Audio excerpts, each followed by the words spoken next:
Today's guest is someone who has helped shape New York nightlife from the inside out. He started on the dance floors of legendary clubs, evolved into a celebrated DJ, and eventually became an executive operator behind some of the largest venues in the city.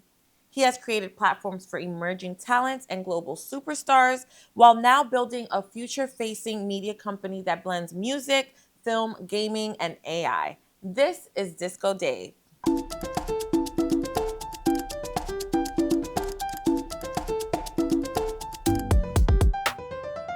On Tales of a Latina, we highlight builders, the people who move the culture forward by creating the rooms where culture happens.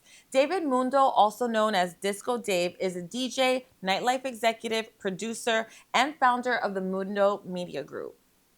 From spinning to iconic venues like Studio 54 and Exit to managing mega clubs across New York City for over 15 years, he has helped define the sound, energy, and infrastructure of what New York City nightlife is today. Today, he continues to evolve by producing house, lo-fi, R&B, and remixes while building a multi-platform entertainment vision for the digital age. Everyone, please welcome Disco Dave to Tales of a Latina. That's right. Let me clap for myself right Yes. there. Let me Clap for you. That's right. yourself. Oh, clock it. We click it, clock it. Clock it. Yes, we clock What's it over going on? here. Yes. Thank you so much for coming to Tales of a Absolutely. Latina. And Finally, right? yes, finally, because you were supposed to be on season one. That's And I right. was still like figuring out the rhythm of the show, but I knew that we were going to have you. And I'm so grateful. Even better, like nobody buys the first iPod that comes out. You know what I'm saying? They Right. wait for the Kings to do that. So now you got it all figured out. Right. So now we got to figure it out. So I'm like, all right, cool. Now I could bring, my people. That's right. All right. So thank you for coming. Yes, We absolutely. always start the show at the very beginning, and I always ask, what was Baby Dave like? Wow. Now you're making me have to go back into a memory bank here. Yeah. Well, where did you grow up? Well, I did in the Bronx.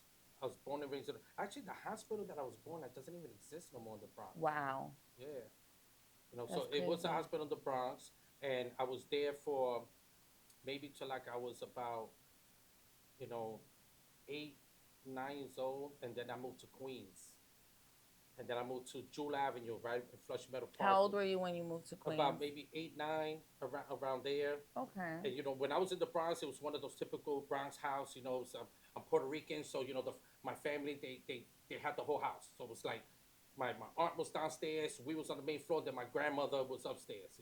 So it was like a festival every weekend.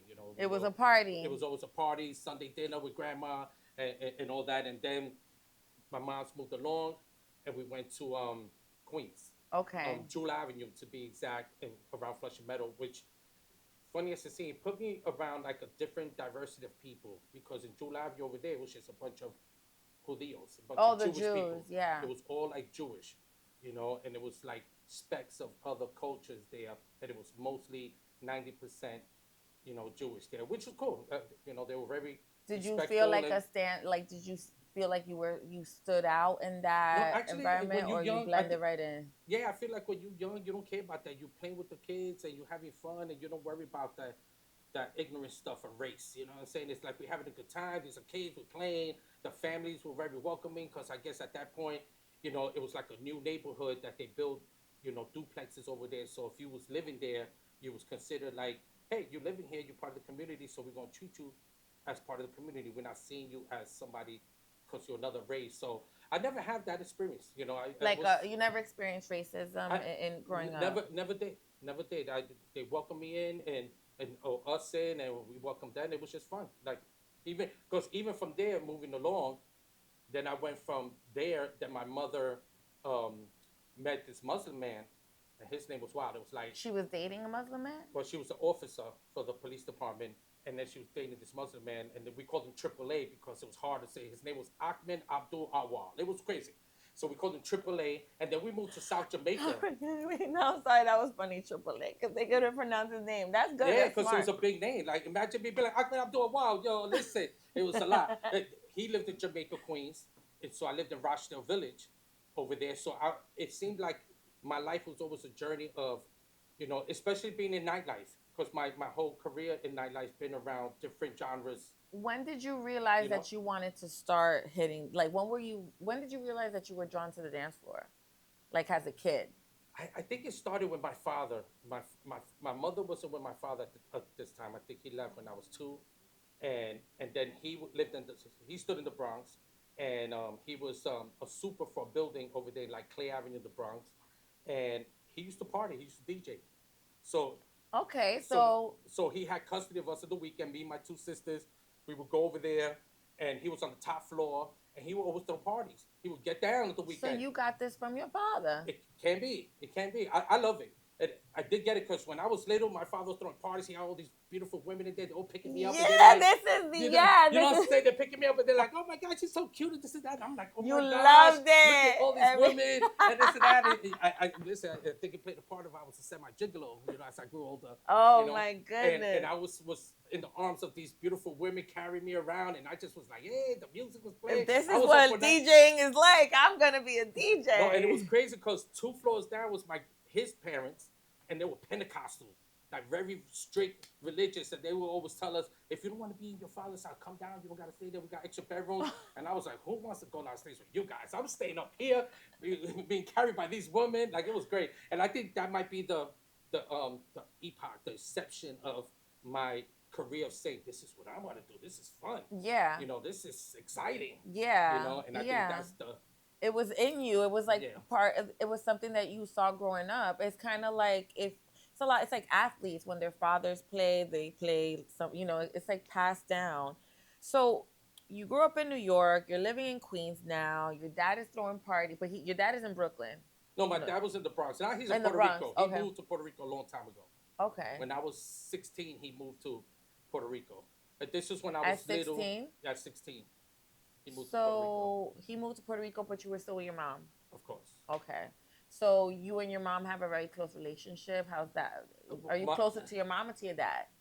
Definitely my mother. And my mother unfortunately passed last year, like a few God days bless before, her. before Mother's Day of cancer. This I'm so attack on the sorry. people. And so she passed, and she was awesome. Like there's no regret. She was great. I don't even Yeah. listen. I look forward Was to she? getting to her age. How about that one? How old was she when she passed She away? was probably 69, 68, which is Wow. still young, kind of Yeah, like when she's you look at the young. scale of Yeah. of people's lifespan. It's still like I'm 53 now, so it comes to a point like I would like to get to 69. So we always gotta your head gotta be on You a gotta be. swivel Yeah, always. you You do. gotta be mindful and aware because at any time. All right, Dave. Well, when did you leave? When did you move out of your parents' house? 16, 16, I actually ran away. You Like ran I was away. a runaway. Why? Well, not because it wasn't had nothing to do with my mother. I realized as I got older, it had everything to do with me chasing what I thought love was. So it was over a girl. Yes, because I was 15 and I had 2 older sisters. One is 10 months older than me. The other one's like 2 more years. And she was going to the club, and she had a good friend of hers that they were always going to the weekend to these clubs that I was dancing at, Red Zone, Tunnel, and they were going there. So they were. I was a breakdancer when breakdancing came out. Before the nightclub, I was breakdancing. So I had rhythm. I had rhythm. I had soul. I had all that. And then I used to go with her. So back then, the clubs weren't like a line like it is now. You get on the line and they're checking your ID. Yeah. Back then it was a doorman, and there was a crowd at the front, and then the doorman would be some shady ass person and be like, you good, you're not good, get the hell out of here. What are you doing? They'll just ignore you, and that's how it was back then. So being that I was a dancer, because back then in the clubs you had, remember back then was in bottle service. So it was like an audition to get into the club. It was. It really was. And there wasn't bottle service back then, so it was people actually dancing. There was no social media. There was no phones. It was like you were going to the club to dance and party, and then you make a circle, and they would just dance and would battle. So wow. the manager and the door guy, well, the doorman had the power in nightclubs back then. So they knew like, oh, this guy's a dancer. Oh, you know what? Because remember back in the days, Madonna that were going to the club for their videos and picking dances. Yeah. And so that's what we was. So every time we went, it was like, oh no, you good, you come. But back then was a very famous guy called Steve Lewis, and he was the doorman. And then there was this like. I feel like I and then there was like this. Well, Steve Lewis, he's in the community, and there was another guy that was more flamboyant named Kenny K. And they were like the top doormen in all the clubs. And if they waved at you, you was in. Wow. If they didn't, you was gone. That's an error. I wonder if I would have got. That's a great error. If they would have been like you in or you gotta go. I wonder. Oh my Yeah, god, because I'll never know. you could be with three girls, and if they didn't like your friends, they'll You be like, "You good? They not," and you actually, had to I make a did decision experience there. this. I did experience this at Greenhouse a lot. That's my boy Barry's place. Yes, Barry, but it was a guy named Craig at the door. Yes, He was bad. He yes. was very, very bad. Like, no Well, not shade. bad. He's doing his job. Yeah, like I'm saying, you couldn't get through to him. Like you could have been the baddest, but if you weren't like up to par, like outfit, everything, you had to wear heels to go in there, everything, and you had to probably even be with somebody who was gonna spend some money. Like you could be a bad bitch, but you like who are you with? What table are you going to? Oh, you Because said bad bitch. I didn't know if I could use any kind of you profanity. could I've been curse cleaning here my a shit little up. bit, You know what right? I'm saying? Can we Like, curse? I mean, we've been cursing at this point. I'm just saying. I'm making sure my vernacular is I a little, ha- you know. I think with season 2, I got a little bit spicier How you gotta get because spicy? You know what I'm saying? You season gotta raise the 1 bar. I did not curse. I don't think I But cursed you as tested the waters. nearly as much. I did. I did. Oh, okay. Yeah, we did. Black Rose was on there. Yeah, Yeah, so we could curse you here. test the water, and now you gotta hit some waves. Yeah. Now I'm And like, all then right, third what? season, the tsunami. Just hit people with the tsunami. Yes. Yeah, exactly, exactly. So all right, so now we're in the clubs, you're in the rooms that basically like everybody wants to be in. When did Yes. you realize that you could change the energy in a room? Like you could DJ and be the one that like is the So one I think curating this. from the dancing, you know, that happened for a numerous amount of years, and even still now, like I find certain. I like house music, so I find certain places, you know, That like play friends that of kind of mine's like music. Little Louis Vega and things like that. When they play, I go to those parties because I'm gonna hear some real nice, deep underground soulful house. Things like Afro Cuban beats. I'm gonna hear that, so I go to that when I want to party, dance, and still show that I got rhythm. Yeah. With after that, when I started running VIPs and helping promoting, and I started no before that. But after dance, I started DJing, and it was a funny thing that I have a scar on my face, I which is see weird, that. right? Yeah. I had this scar on my face, and Let's talk about it. and, How'd you and this scar I got because it's part of my whole thing. This scar I got from the woman that I ran away home chasing, and she attempted to attack another woman, and I jumped in the way and I caught the razor. this other one was another woman you're dating? Well, it's like I was dating you, and you was like always doing me wrong, and and then I left you, and then I was with another girl, and I was in the club, and then she attempted to attack the other girl, And you protected the girl from. and there was a club called Emerald City. I don't know if you know how old people are. That's why I I'm said not that that old. there's a club called Emerald City that was on 57th Street between 11th and 12th Avenue. Wow. Back then it was like DJ John Gungi Rivera was playing there, and it was like Spanish. It was one of the biggest nightclubs when it came to, you had the Copa, and this was more for like it wasn't hip hop then, but it was more like freestyle, Latin, kind of mixed thing. And then when I left when that happened, and I got, I guess what they call bust wide open, my face. I went outside, and I didn't know it then, but there was a red BMW outside where the guy went to the trunk and he got a paper towel. His name was Jesse Rage, and he took the paper towel Wow. and put it on my face. And then there was a girl that was with a group of girls that I knew that I didn't know, and she held it on my face and she was crying, "Oh my God, what happened?" While I was waiting for the ambulance. That guy in the red car, like 2 years later, he was the first promoter I started DJing for. Wow.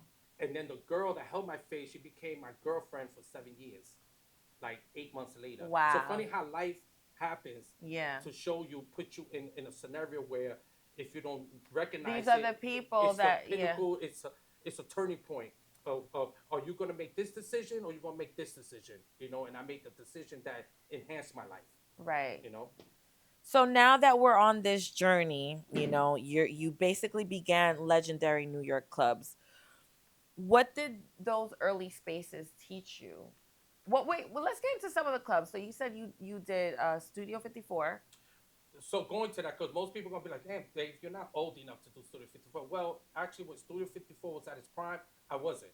I must have Right. been like 10, Right. 11, 12, or something in that nature. But they wound up closing, and then they did reopen again. I remember that. Right, they did reopen for a little short period of time for whatever reason it was, and then the promoters I was working for, which was Jesse Rage and Adam Torres, they got the venue and they did some events, and I was able to still play in that same venue called Studio 54 still.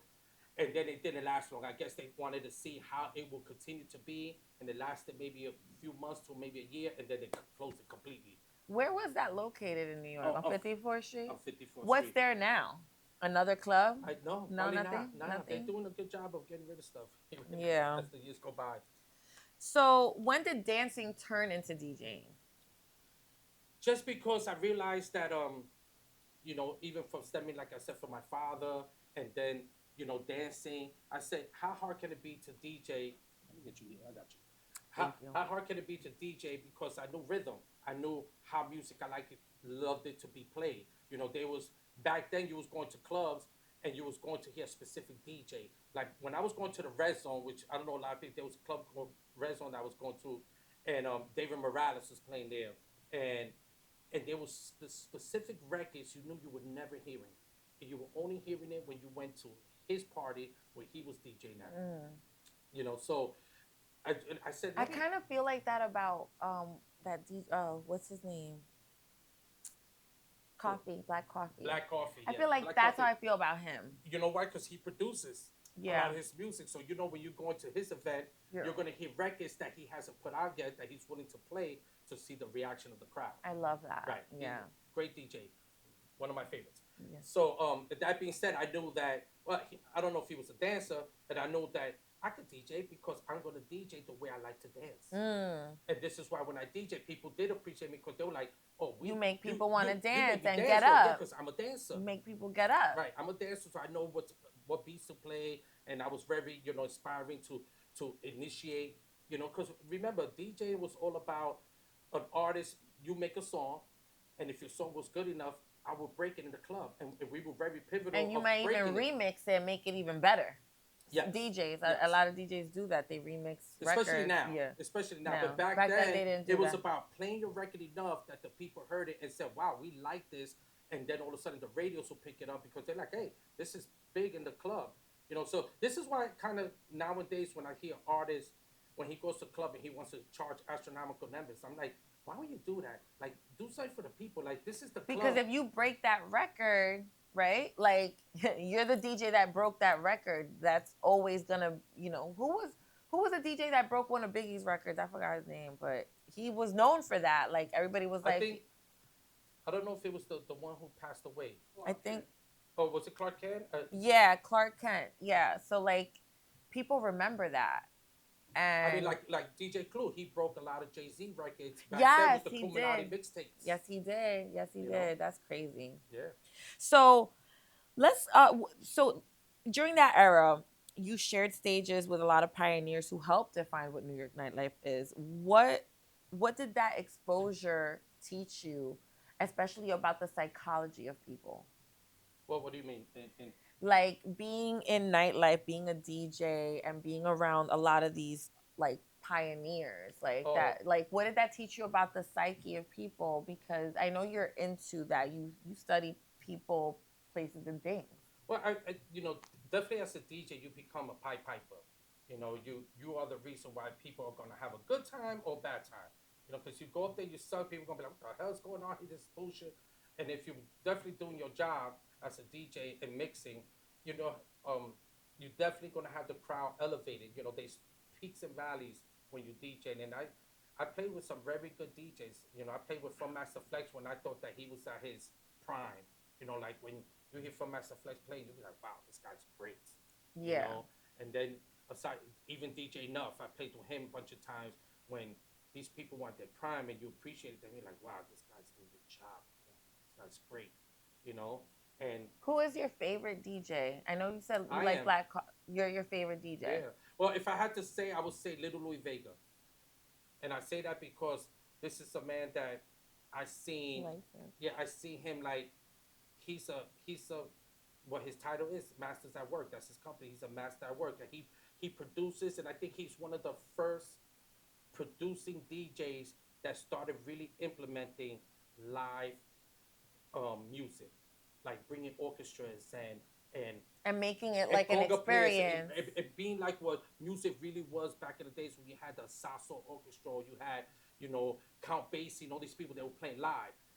So he was DJing, but like with a live band. Well, he was doing that as well. When he started producing, he'll go into the studio and he'll have a live band, and he's they're And he'll tell orchestrating. them, yeah, Yeah, what do orchestrating. you call that? The conductor? I think He's that no, yeah, the guy who sits there when you do the the orchestra and he's conductor. there. And what is his name? I think he's like that. Like I see Yeah, him like. I love that. Wow, that's But even crazy. now he does the Blue Note, which is a very known Club.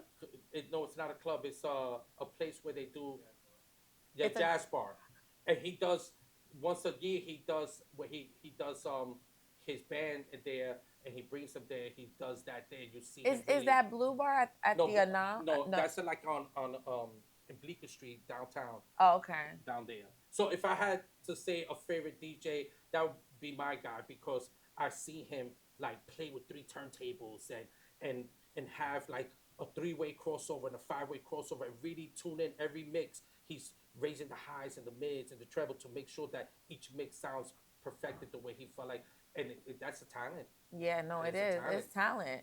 Talent. And so, when did you realize though that you were not just participating in culture, but really like shaping it and really creating what like the info? Because you said you had to rename club. Like people didn't even know about renaming clubs. You said something about Orbit Mm-hmm. earlier. We were talking. What was it? You Space Ibiza. Space Ibiza, and how you had a space here in New York, but you had to call it something else. With Pe- space.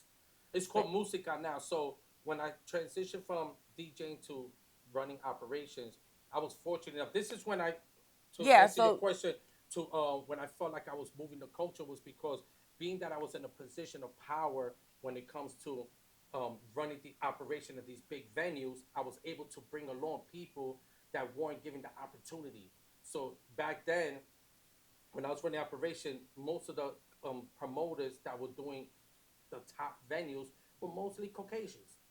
You know, they were the ones getting the rooms. Rightfully so, they would go party, no problem, and this and that. They're not flipping. Maybe somebody get hit with a beer bottle, worst case scenario type of thing. And it wasn't nothing crazy because, me as a Latino, we might get crazy. We might cut you. You know what I'm saying? Apparently, I got cut from a Spanish girl, and do some weird shit, so the point is that, Why I gotta be a Spanish girl? She did not well, cut you because she was Spanish. She cut you because she was crazy. maybe.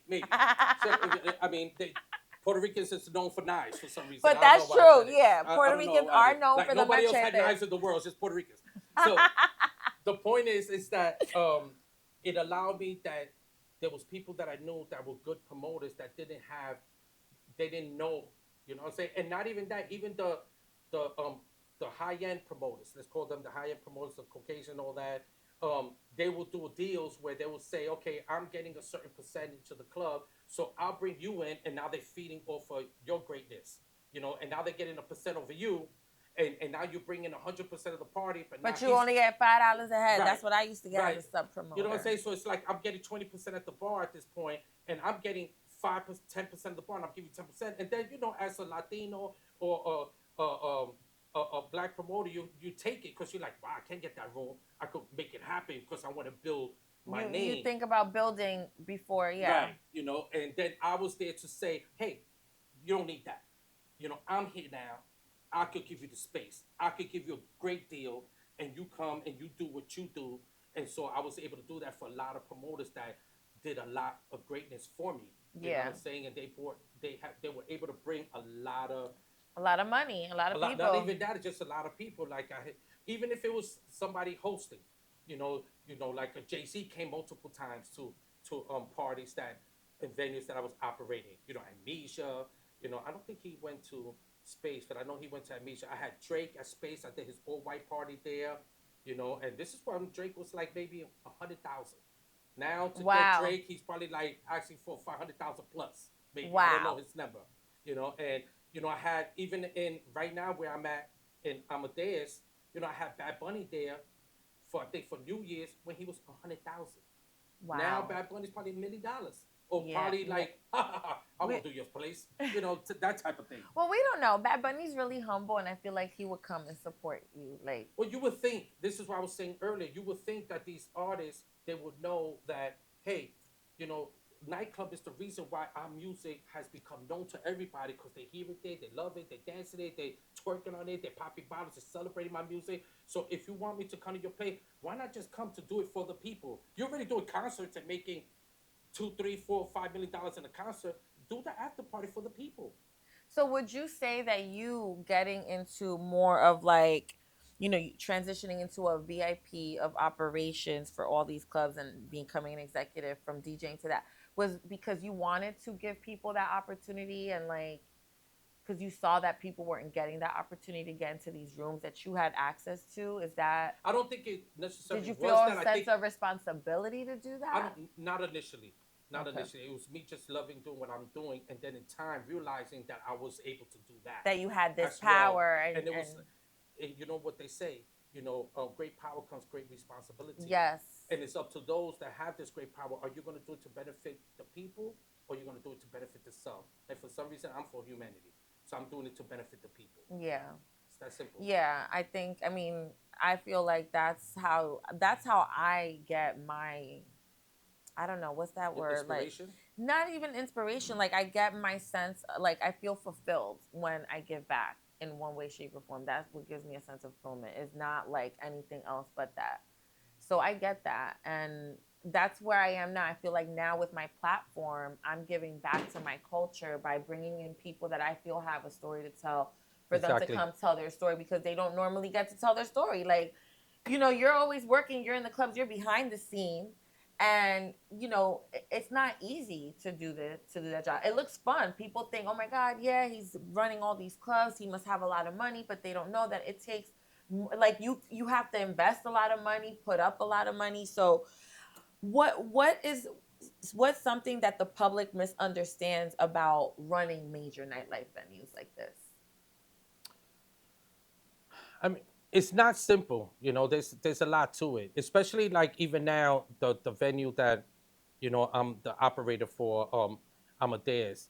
There's a lot because you people don't get the part. They think it's party. No, you have to strategize. You have to put the right promoters in there to bring the right money, to bring the right people, so you don't have that type of problem. And then the space. I have to say that this venue right now, Amadeus, is the most amazing space that I've been into because with the ownership there, which funny thing, they own here, Julans. They own Julan They own too. Julans too. Amnesia.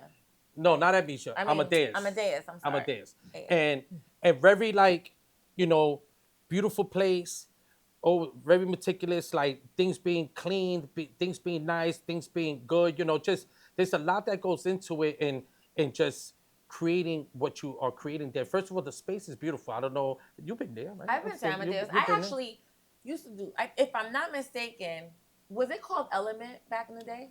No, it was called Glass. Glass. It I was called I worked there Glass. once. It's called Glass. When you was I red, when you was called red. Yeah, and I think you might have been. I wasn't there when it was No, you wasn't there. Glass. No. Yeah, I worked there. I think it was like 2 days. It was a lot because it's a bigger club. I was used to working in strip clubs and bartending in like that kind of environment. So it's a little easier because people aren't asking for. Oh, they know the story strips. already of you. Yes, Tales of a Latina. We keep it Yes. real here. Everybody knows my past, but I wasn't a dancer, y'all. I was a bartender, but bartending in a club, a regular club where people are dancing, and it's different than a strip club. So I think I lasted about 2 days. They had a whole POS system and everything. I was Where like, in the they had like Glass? yeah, they You had couldn't like a figure whole out the machine. I was POS like, system. this ain't for me. Do you guys want bottles? Yes or no? What is it? I mean, But it was fun. even that way, you see, people don't think it's an art to it. No, it's an art. You It's an know, art. it's not rocket science. It's still you have to come. You You have need to be to. nice. You have to It's be a fantasy. You welcoming. it's a fantasy you selling. This is what Yeah. I tell all the girls. You sell it. There's a line. You don't have to cross the line. You could, and I said this and I ate at the table. You could tap dance on the goddamn line. You could You could tap do all dance on that, the and you don't line. have to. If you cross the line, that's on you. Yeah. This is not what we say. There's a line. You look beautiful. Cater to the client, upsell them. Talk with them, be cute, and you bring the bottle out. You gotta service them, make sure they Yes. have what they need. Oh, you okay? You have to still be mindful to say, if hey, Kathy's there with 4 girls and she got 2 bottles, you have to be able to say, she's the one that paid, so you go to her all the time. If you're an intelligent waitress, you'll be like, hey, Kathy, you're right. Oh, let me make you your next drink Yes. and all that. So when it's done, you'll be like, oh, let me get another bottle. Or you just give an extra tip. There is an art to that because even when I was running VIPs back then in Pasha's and Soul and these places, I used to make a lot of money, $600-700 on the side, aside from my pay, because I would go to tables. I'll be able to say, "Oh, Kathy, you come? Why don't you don't come next week? You like this table? I could hold this for you next week." Now you come next week and you go there, be like, "Thanks for them saying you're giving me the Yeah. $150 tip and all that." Yeah. Nowadays, a lot of the VIP they're not addressing the clients like that, and then they wonder why they're just making Oh the yeah, bare minimum. I actually went out the other day to a place. I will not mention the name, Okay, but I went there with my friend to watch the Super Bowl, and I wanted to order food and drinks, no bottles. right, The girl did not want to service me because I was not buying bottles. which is shady. Yeah, she was like, "Are you buying bottles?" And I was like, "No, we're just getting drinks. We're gonna spend money, but we're gonna buy drinks Right, and food." which is valuable. Which is like maybe I was gonna spend maybe like $200-300. I did spend $200-300, but Which is almost like a bottle. she didn't want to serve us. She was like, "I'm gonna get the regular wait," because there's like a bottle waitress and then like a regular waitress. Apparently, like a things have changed. Before Yeah. everyone had like if you were a waitress, you had one job, Right, all of it, right. the waitress, the food, everything. So she didn't service us, so we got the other waitress, and we gave her $100 tip because she was. It's not about the money. It's Yeah, about the service. it was. She was doing a great job. She was nice, and you could tell that she was trying to do her best job because it was a big crowd. But the other girl, she was just like, "You're I not don't think buying people bottles." realize that bottle service is great because it could inflate your numbers. Yeah, It's great. It's still, you know, Amadeus, I could put 200 people in there. I'd rather 200 people spending $40. That's over 40,000. yeah, I don't need nobody to buy a bottle. yeah, I get that. If I have 1,000 people there and everybody buys 2 drinks, it's about, let's say, $35. That's 35,000. I still survived. I still did great. yeah, I'm paying the bills, and nobody. I don't have to strong arm people for their finances. That's what's is great about my place and the ownership there. My partners, they very good with like, hey, just make it happen. We know that we need this is the number that we need in order to open up. Whatever we do after that is it's great. great. It's great. Just make it happen. Have people have a good time. What you don't want is just problems. Yeah, and you don't want to make people feel like pressure to spend anything when Right. they're just coming to have a good time. So after DJing, right Mhm. now you're a VIP operations and executive, and you've managed some of the biggest clubs in the city. Yes, a lot of them. What do you think separates a venue that lasts from one that doesn't? Because you've seen a lot of the best, some of the best clubs come I and think go. it's a collaboration between the operator, which would be like me, and the owners, because a lot of these venues, they have what they call owners, and it will be 4 or 5 owners with like 6 investors, and it will be like, what? And then you got to answer like Space was like that. When I was at Space, it was like there was like 3 owners, and then it was like 4 investors. So then when the party's happening, you got all these investors come because it's a big party. Let's say Black Coffee's playing there now, and now he's like, oh, this is my table. Bring me these 3 bottles. And you're like, all right, he's not paying for that. And then the other investor goes there. He's like, hey, I'm an investor too. And you're like, what? What the fuck is going on here? This is bullshit. Now, the great thing about the position I'm in now is in Amadeus, there's no investor. It's already It's bought. it's It's no already investor. paid. There's no other part. It's the husband and the wife. That's it. And they own the building, or well, Unfortunately, they don't, because they don't own so it they because rent the it. landlord doesn't want to sell it, because the building of Amadeus is connected to 3 other big buildings that have different, like the supermarket and this and that. So he doesn't want to chop it up. You know what I'm saying? Because if it was up to my guy, he would have been like, we buying this, and it's what it is. So the good thing about them, like I said, it's just them, the husband and wife, and me. There's nobody else, and Yeah. they made me a partner because they see the value of what I have done. Yeah, and what you do. Yeah. And what I do there. So and I love that, because I've seen working in multiple places where there's 4 owners, 4 investors, to a place that was like 2 owners and 5 investors, to now 1 owner and 6 investors, to just the husband and wife. Like, they don't have no, even here in July, there's no partners. It's them. It's just them. They do good business. They have the money. They invest. They buy, and I like that. I don't have to call if I need something. Hey, I want to do this. I want to spend $3,000 to have dances, and I want to have people flipping in the sky, doing aerialists, and this and that. Okay, no problem. Get that done. Just put it on the budget. pay it, and blah blah blah. You know what I'm saying? Just whatever you need to make it happen, make it happen. You Mm. know, when you're talking that now, if I'm an owner with two, you partner of mine, and we gotta fix something for 15,000, I gotta call you and say, hey, you gotta give me 7,500, and then let's call the investors to see if they could chip in, and everybody's like, oh, I don't know, I'm a little caught up, I'm a little tied up, and then you feel like you're doing a little more, and this is what happens to clubs. They start fading out because one guy's doing the most or one female's doing the most, and then it fades out, and now the club closes because the partners didn't have the money, they put their last, and I don't deal with what I have now. You This is don't, not their yeah. last. This is like This is like their high, like a fun thing. this is not even my main business. This is Yeah. I'm doing this because I can. So, what would you say is like one of the hardest lessons that you've learned in about leadership in nightlife? Um, because I mean, you've learned a lot. I So, have, and I'm still learning because once again, I have to go back to what I'm learning now with the husband and wife being them. They are teaching me a lot, and just because you know this, we learn from what how we've been successful and have all the businesses we had, and not having all the partners because we think this way, we do things this way. So I'm still learning because I'm. Remember, I have this thing like his name is Alex. He always tells me, "Hey, you're the quarterback." You know, and at the end of the game, if you lose the game, they're gonna look at the quarterback. Was you not passing enough? You didn't know how to pass it off to the running back. What was yeah. your problem at this point? So they depend on me making better decisions, and they're always showing me how to make better decisions. So it's always learning. It's always an What's the elevation. best decision you've made so far in this? Working where I'm at now, partying with them. That is Yeah. the best decision. That is the Shout out best. to Yes, Amadeus. that is the best decision. All right. So now I want to get into this segment. This is called the Quick Cheese Man. It's the Ooh, fun cheese mess. segment. Yes, let's go. Okay, this is the fun segment of the show. We're Ooh. gonna get dark later, but right now we're gonna have some fun. And with this segment, I'm gonna ask you a series of rapid fire Let's questions. go. You answer them quickly, and we Let's keep go. it moving. DJ booth or executive office? DJ Booth. Dancer or DJ? Well, I would say DJ because I could dance while I'm DJing. Okay. Hmm. Culture first or business first?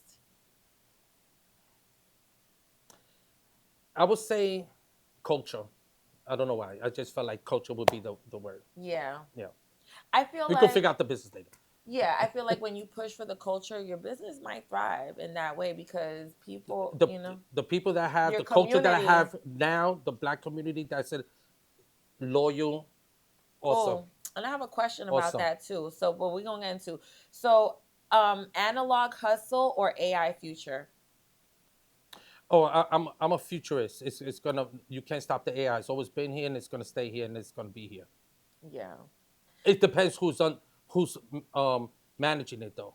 AI is only good in the hands of great people. If it's in the hands of bad people, now you talk about totalitarianism and you talk about control and yeah, VIP table or back office.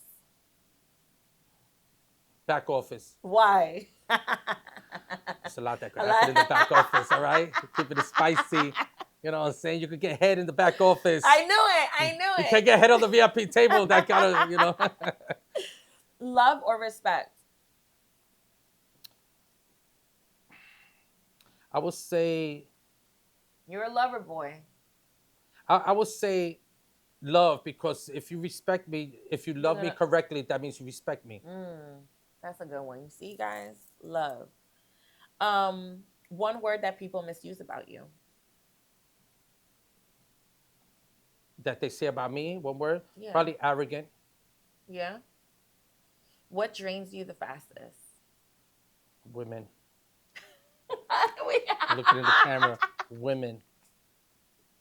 These women, they got you going crazy. Not even from your life force to finances. It's just women. What fills your cup immediately? Women. No. I'm joking. Be me. Being you. Legacy or influence?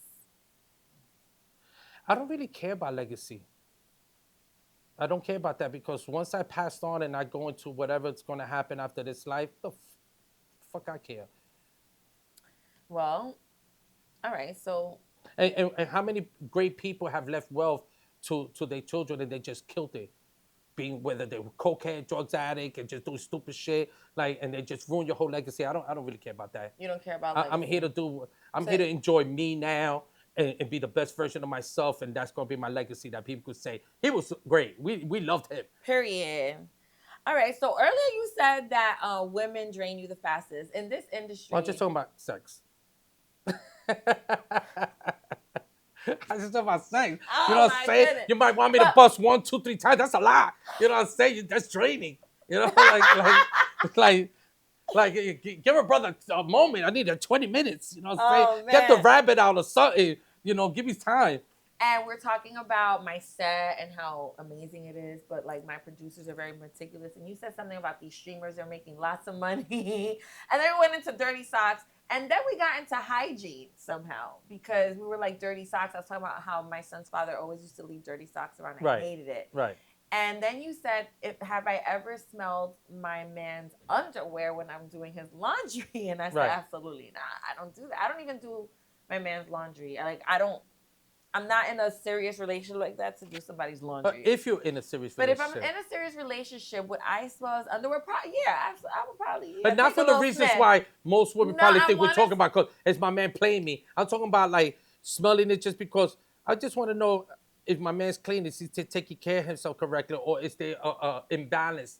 Yeah, you have to, and I think that's perfectly normal for men and women to do that to each other. Your partner, you want to know. Yeah, I So think I don't know too many men that smell the woman stuff. Maybe, I know a and lot. it's probably different for us. We probably smell it because we kinky. Yeah, As well, I opposed to don't you, know. you It's might be. I think a woman to smell it more of like let me see how if my man's taking care of himself, and we yeah. might smell it like, ooh, my baby smell good I type of know thing, it's like a so kinky thing weird. type of Yeah, thing, right? guys You know are what I'm saying? weird. You Like, guys are weird. it's not weird. It's just Kinky what it is is. We're weird. men. We're men. Yeah. Listen, listen. When I hear women complain about things that men do, I'm just like, hey, don't complain because we're in a reality right now that there's so many men that don't want to be men no more for whatever That is reason. true. There's a whole community for that with a bunch of pronouns and this and that. So I'll tell women when they say, "Oh, why you complain about this and that?" Be happy as a man that I'm complaining about man shit Yeah. because there's not a lot of men anymore. No, there isn't. By the way, y'all, this is our Tales After Dark segment. I forgot to introduce it, but this is it because we getting spicy and we talking about it. So there aren't enough men in the world now. Like men want to be women, men want to be taken care of. That's what I'm getting now. Like men. So how do you feel about that? I mean, you just said it. Listen, I don't live your life. What I'm saying is that Would if you a want man, to be sugar mama? Would you be with a woman well, who I was takes care talking of about a you? community. Yes, at this point, yes, I wouldn't mind that. Yes, because I have many years of spending and buying and gifting What's and the most you've spent on a girl? oh, we're talking about like a one time or in time because Like, like in the time a lot. I mean, like a salary. It's like salary based. If I'm with somebody for years, I've noticed that, I have talked to somebody for like 5 weeks, and already those 5 weeks, I spent like $4,000 in 5 weeks. on Whether, what though? On well, drinks, well, going whether out dating, it or all giving adds them? up. First of all, when I go out dating, You like most to have a good importantly, I time. treat myself good. Yeah. So I'm not taking you to a nice restaurant to impress you. I'm taking you somewhere where I like to eat in the first place. Right. So now you're just going to be an additional plate to a place that I'm going to.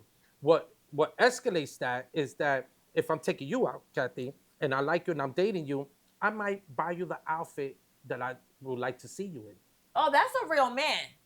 Men, take notes because I that's what you shouldn't. You don't have to do that. Right. First of all, you don't Shoulda, coulda, have to woulda. do.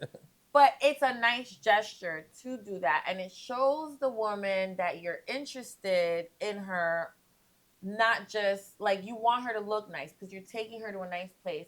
Especially when you're gonna And dress her in that nice outfit that she's wearing. and not everybody knows how to dress. A lot of women, like I remember, when I was in my Kathy Red era, Mm-hmm.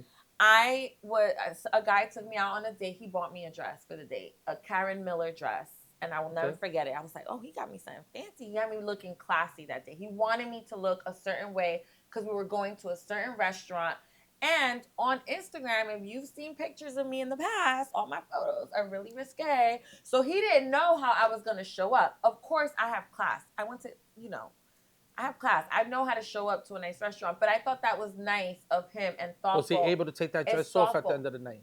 No, he did not. Not that night. Mm. No, I don't ever think I gave him any. No, that guy never got At all? nothing from me. No, but that's not the reason. The reason why is because I didn't like his personality and who he was as a person. He was very. So I don't know how to explain okay, it. He so let's wasn't say humble. He thought he was gonna get it. Okay, You know, so when he somebody purchased the is dress for you. assuming that he was gonna get Well, it. maybe he didn't assume that. Let's say he purchased the dress for you and all that, and you went out with him. Did you go out with him again after that? Yes, yes. How many more times after that? About 5-6 times. Right. So he bought your dress, and most likely because women are great at this, they know from the first day that they wanted to fuck with you like that. And they know from the first day that if they're receiving all these gifts and all that, even if he wants to show That up. was the only gift he got me, though. Okay, so a woman knows whether I'm sorry. a woman knows on the first day, like, I could sleep with this man. Whether she feels it's going to take 2-3 months down the line, I didn't get she that knows. from him. Like, I didn't Meaning think because you wasn't going to sleep with her, because apparently you didn't. I didn't, and I didn't. And you know what? I think that's why he was upset, because I remember I saw him at a nightclub. Mm-hmm. It was Lavo. Lavo. Yeah, it was Lavo, and it was a Halloween party. I was dressed in I was Akasha for that night. He grabbed my Akasha, arm. what do you mean, from like The Aaliyah? movie, I dressed as Akasha, like that was my movie. costume. Yeah. He grabbed my arm so tight. Really? Yeah, like trying to get my attention. Now I'm around people, y'all, like a lot of people, and like he's like pay attention to me, because I wasn't giving him no mind. You know why I stopped talking to him? I know why. Right. Because it's coming back. I know what turned me off about him. He was too flirty. He had too many female friends, and I don't mind a man that has. I got a lot of female friends too. That's fine, but it's how do you like? Are you like touching on all your female friends? Like, are you, no. Like, are you like? I'm not touching all of them. Like, right, like it was like not touching them in a disrespectful way, but just like really extra. Well, like I'm a Cancer, so hugging somebody for 5 minutes? A little 5 seconds instead of 2. It's like the hug, like lifting the girl up. Oh, and, not that lifted up. It was like a lot. Like they won the championship. Yeah. And I felt like he was very mixy. I don't like mixy men. Like if you're in the mix already, all right, then you're in the mix and I'm in the mix and we don't need to date because we're gonna be mixy and people are gonna try to sabotage our shit anyway. Like people that are not in the mix, that don't have anything to do with. It's funny you say that because the other day I was conversing with a woman and I told her something that I think she took out of context. And I'm not saying there was no validity to the way she felt, because you are you and that's your perspective. And I was telling her how the women that I've been with in my life that they shared their body with me, I actually take that seriously. For me. Yeah. You know, and I said. But you're a Latino. Latino men are really lovers. Well, the thing is I made an overall statement about it, saying how if I'm with a woman, dating her, seeing her, or whatever it is, that if she shares her most valuable thing, which is her temple, her body, that she has a lifetime membership with me. Only if she is not disrespectful or a bitch. Oh yeah, I know who you're talking about. Well, no, not even. I'm not gonna say no names. I know it's not just that specific person that you conversing, thinking. Yeah. All the women that are being, even if you're a bitch to me, still when I see you, I honor you. Yeah. So I think that they took what I said, like lifetime membership, and ran with it. It was the best thing I could say. And really what it is that I honor women that share themselves, because you're giving them something great, whether you know it or not. And when we're being intimate, we're transferring genetics. And energy. And I don't know, sometimes even for men or women, that they understand the power of the energy that's being transferred when it comes to intimacy. Especially when it comes to intimacy, when you're having penetration sex. Yeah. So it's very, and she took it personal. And I said, hey, it bothered you what I'm saying, because that's not what you would do. You have this moral compass that if you talk to a man and you slept with him, this and that, and you're done with him, fuck him. He's nobody to you. I don't see that. Because I have great women around me. I feel like if I had some kind of intimacy with you, I definitely will always hold you. I will always have respect for you as a man. And at least if he said, and if he's good to you, not a dick. And I've never really been with anybody that's been a dick to me. I just don't. Only I wouldn't say I've been with stalkers. I've been with Oh no, that's narcissists, different. but no That's one has crazy. treated me like And what's a stalker to you? Because some girl someone come who and stalking tracks me. your phone, who puts literally a tracker on your Oh yeah, phone, and that's they can crazy. track your phone. They know your location. They know your every they know where No, you that's at right different. That's now. a different. I'm That's a talking about stalker. a girl called me a That's stalker a because, narcissist. oh no, a woman called me a stalker before because I loved you and I was looking forward to understanding what happened in the relationship. No, that's not a stalker. You just want some And I clarity. realized that women use this word loosely, stalker, when they don't like the guy no more. That's true. They I'm just not start gonna throwing words negate out that. there like, I don't like him, no, I don't want to be with him. And he calls me. He called me 3 times today, and they forgot. I just had 3 years with you. I will Now not you broke up negate with me, that. and I'm calling you, Yeah. and I'm a stalker all of a No, sudden. no, no. You're not a stalker. I'm not negating that women do use that word loosely and they also use the word narcissist loosely. You have to know, you have to really, that, and it's not good because you don't want to label somebody as a stalker and they're not a stalker. They just want clarity and communication. A lot of y'all bitches don't know how to communicate, and men too. Y'all don't know how to communicate and just say what it is. Like if and have a dialogue, have conversation. It's not always gonna necessarily means it's an argument. It just means we're having a disagreement and we're trying to find common ground through dialogue. Period.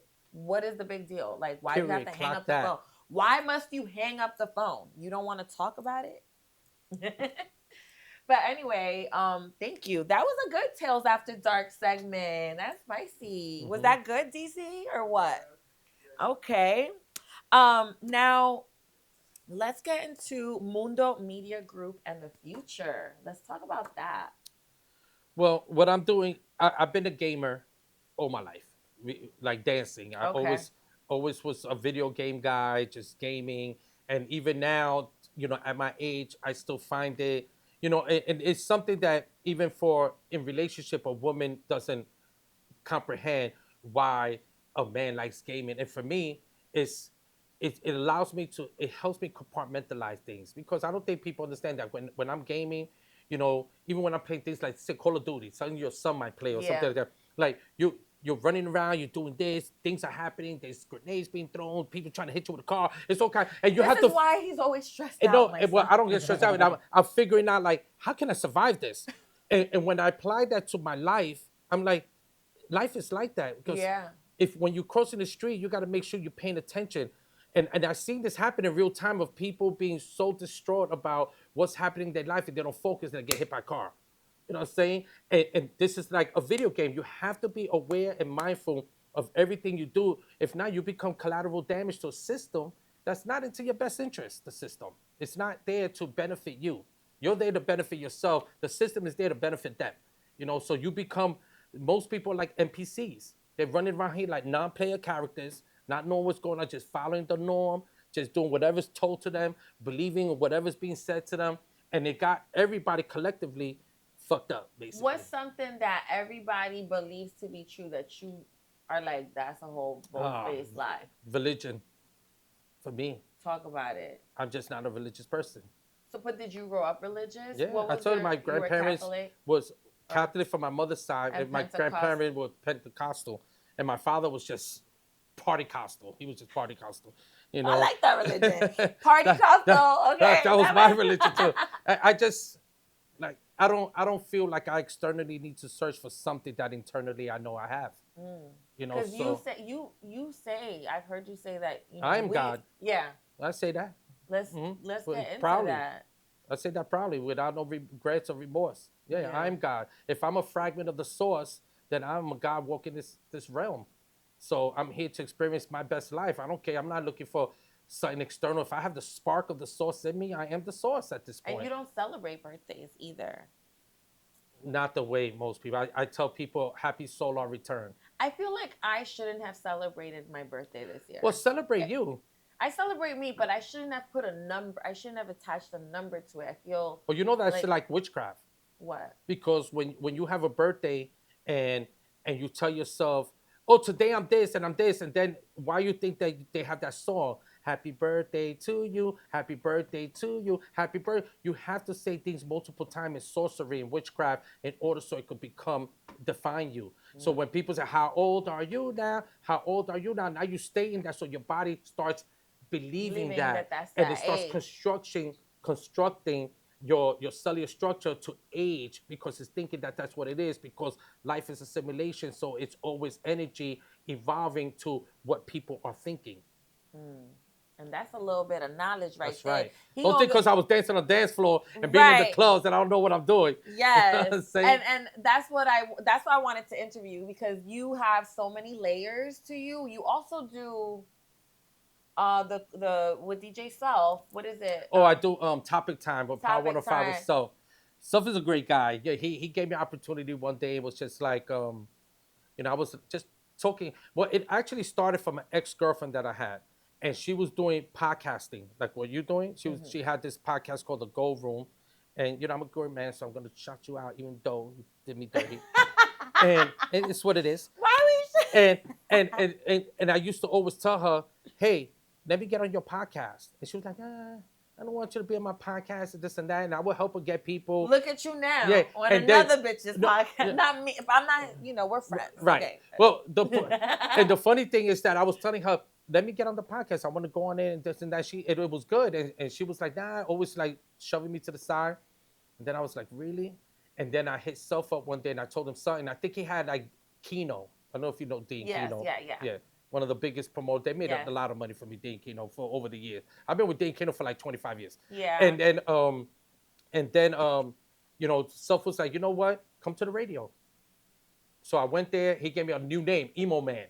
Called me emotional. He says I'm emotional for the way I think. Yes, we got emo. Yeah, because you know what? I didn't introduce you as Emo Man, but that was like when I was doing my thing, I was like, Emo Man, David.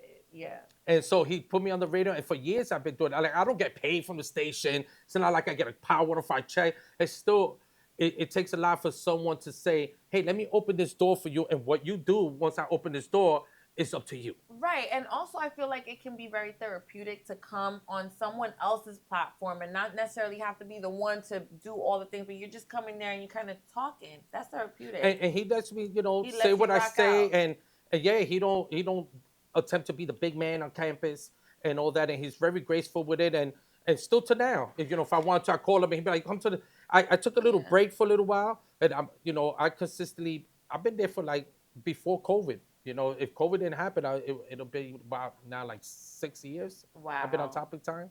Well, shout out to DJ Self for having his Topic Time. It does get spicy. I'm like, well, why I'm not on there yet? But it's okay. Oh, listen, next time I go, you come with me. I'll come with you. Yeah. We'll have the female. And then you could tell them version. about the Tales of La Latina, what you're doing, Yes. and your movies and your film. We just bring you. Unless when you was Kathy Red, you didn't hit Self over the head with anything, right? No, Self loves me. I just play. Self loves me. I think Self is probably one of the only DJs that I was really nice to all the time, like no matter what, because he just had good. He always was nice. He never came with bad energy. He always was just vibing. I don't have no problems with no DJs, actually. I think it was just customers that didn't pay or whatever. Well, you have a story. Tell them the story about me. I worked for Dave for a short period at Salsa Con Fuego. I was a bartender. Right? It was Dean Kino, I think, for the promoters Dean at the and time. Kino and Rhetoric were the promoters. Right. A Monday. Right. It was Monday night football. It was a Monday night football. That was the night party of all night party. It was me, Linda, Panda Supreme, Tina Colada, my friend Bree Nicole, who Texas now. Yeah. I know Tina for a long time. Yes.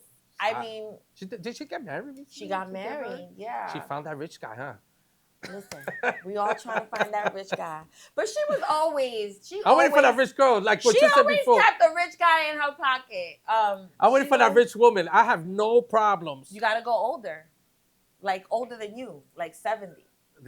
Like, there we go. That's like, what it is. She's Yeah, farting sugar dust. mama. It's easy. Look at Cher with her young guy. That's what it is. He's getting money from her. See, I wouldn't even feel bad. I spent so much money throughout my years with women. You wouldn't feel bad taking it from Cher. Cher's a millionaire. And Cher's like, yo, what you want this to say about you all that? Get it all. If I was dating you and Cher hit on, I'd be like, go get that money right now.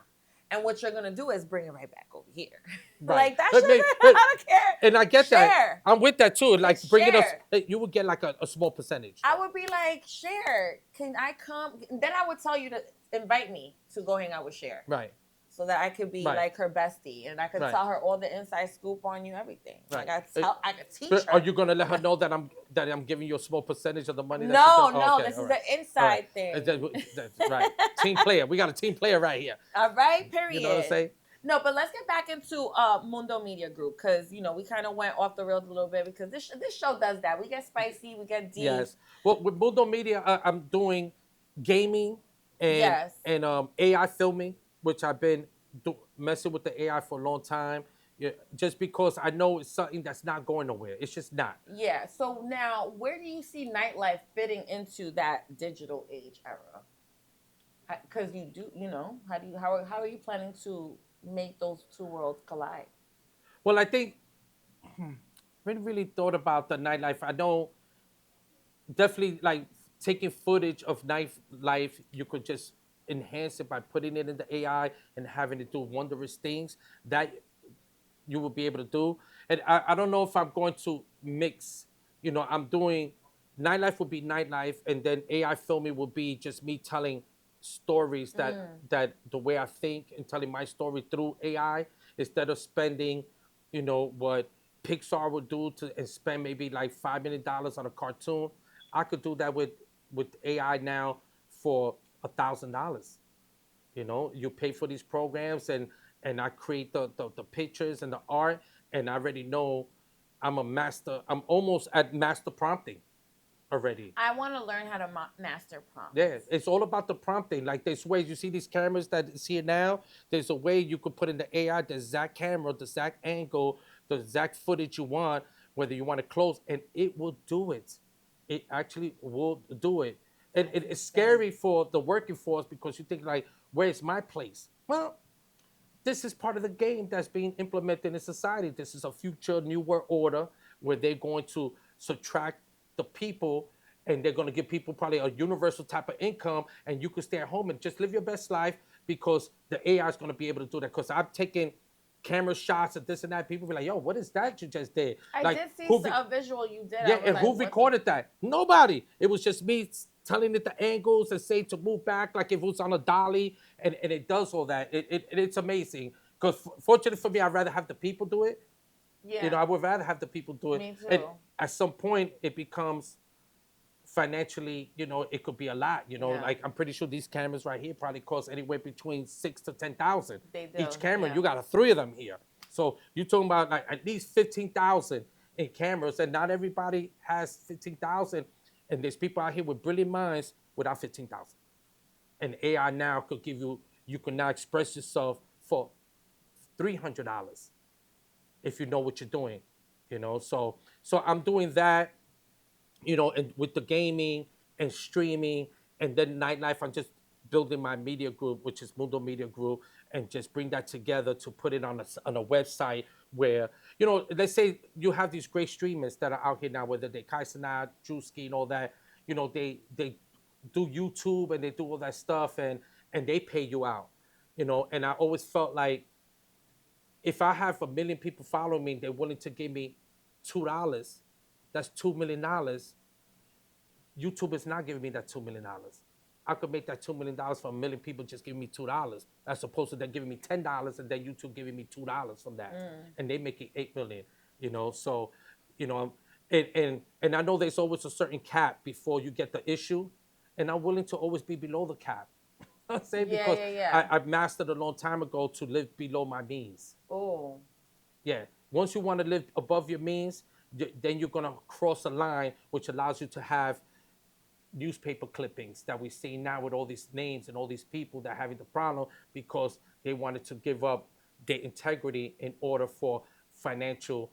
And I'm okay as long as I can eat and live and enjoy and do the things that I like to do. I don't necessarily need the yacht and the private jet. It's nice. Yeah. If Cher wants to I just make want me to her have booski, friends with a private yacht, right, and a private plane. right. I just want to. I don't mind having the friends because it comes with a lot of responsibility. Like now we got to worry about the gas for the private jet. It's not cheap, and the boat. All this is expensive.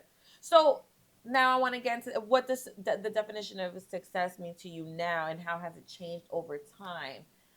It's obviously it's not the yachts and the private jets. What is success? Success for me, I think it's always been the elevation of consciousness for me. It's always been like really understanding what is happening on this realm. Not because I want to fight a system. I'm not here to fight the system. The system is the system. You're never going to beat the system. It's what it is. We had a guest. Well, our guest earlier said you can't change the formula. It is what it is. Well, you could. With the music industry, she said that about the music industry. Well, you can't change it if you want to become the billionaire. You can change it independently for yourself. There's changes you can make. You could change the formula for yourself. And if you look to get from here to here, somebody's going to have a conversation with you between here. Yeah. And that conversation will allow you to have the baby oils and the shit like that you don't want. You know what I'm saying? And that's what it is. If you want to get here, it comes with baby oil and things of that nature. And I told y'all we was gonna get some good shit. From Dave. Yes. It is what it is. And for me, I'm not here to fight the system. I'm not the guy you will see the Billy Man March. Yeah. You know what I'm saying? I'm not doing that. What I'm gonna do is change me, elevate my consciousness, be mindful, very aware. And there's a trick. Most people work for life, and life is here to work for you if you know what you're doing. And that's how it's been for me. Life works for me. What does peace look like for you now?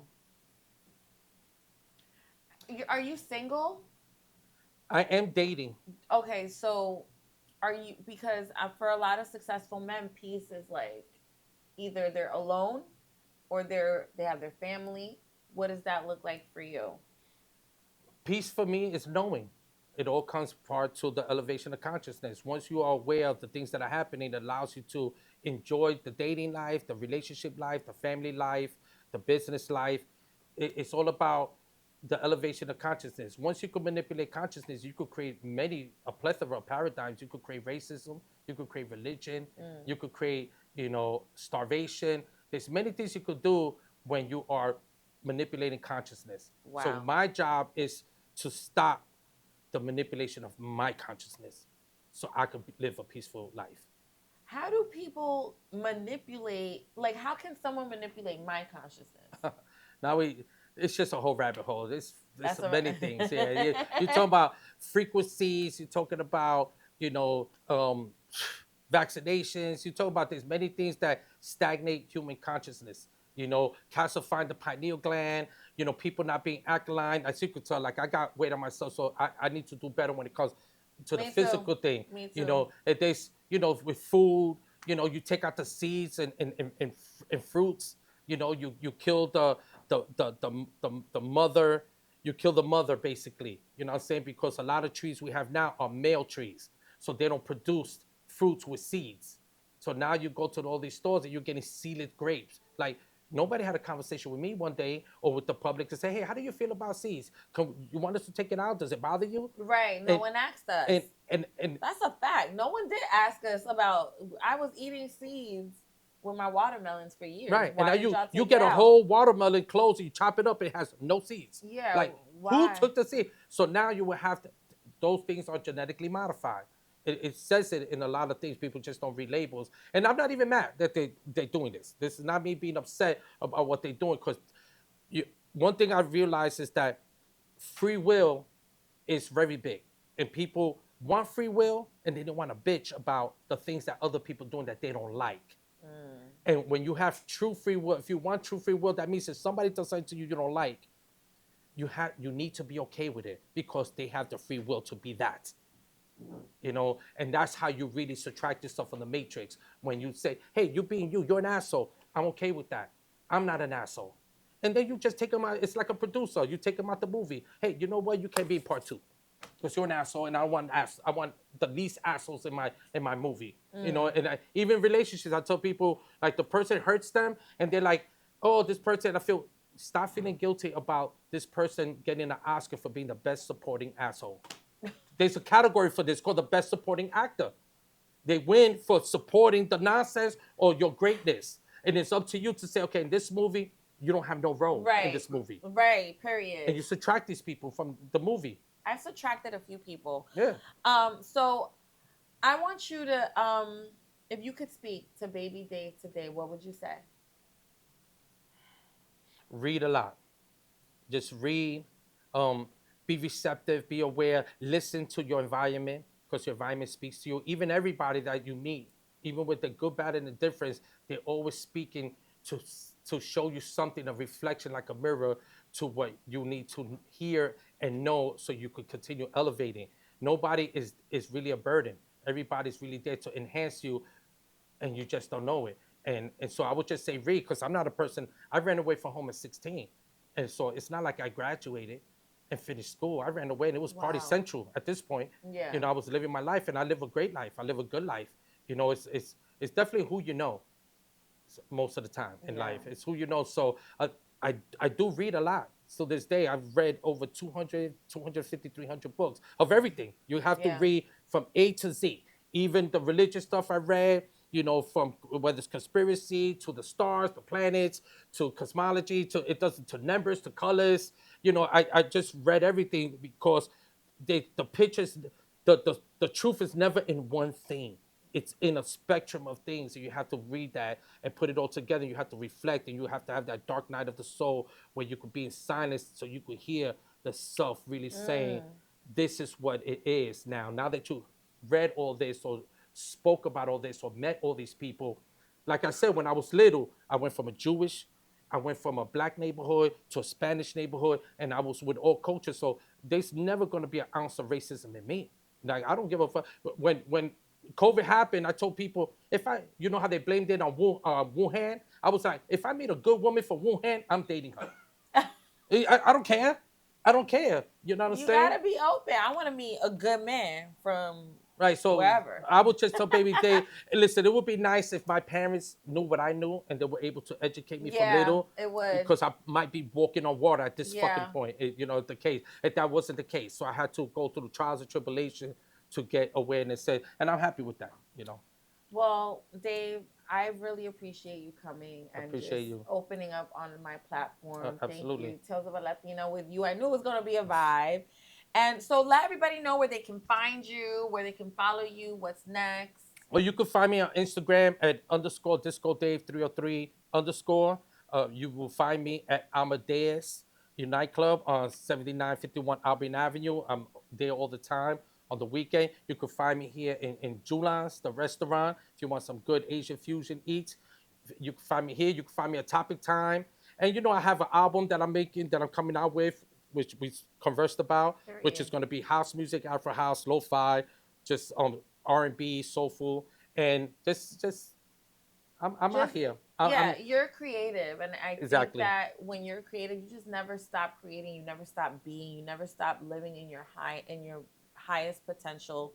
So thank you once You're again. very welcome. Love what you do. Thank you. Yes, Yes, I love what I do here at yes, Tales of a Latina. And yes. Disco Dave reminds us that culture does not just happen, it is built. From the dance floors of New York City to executive leadership and now forward facing a media platform, this episode is about evolution, responsibility, and vision.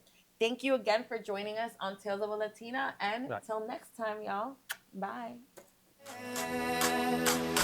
Right now.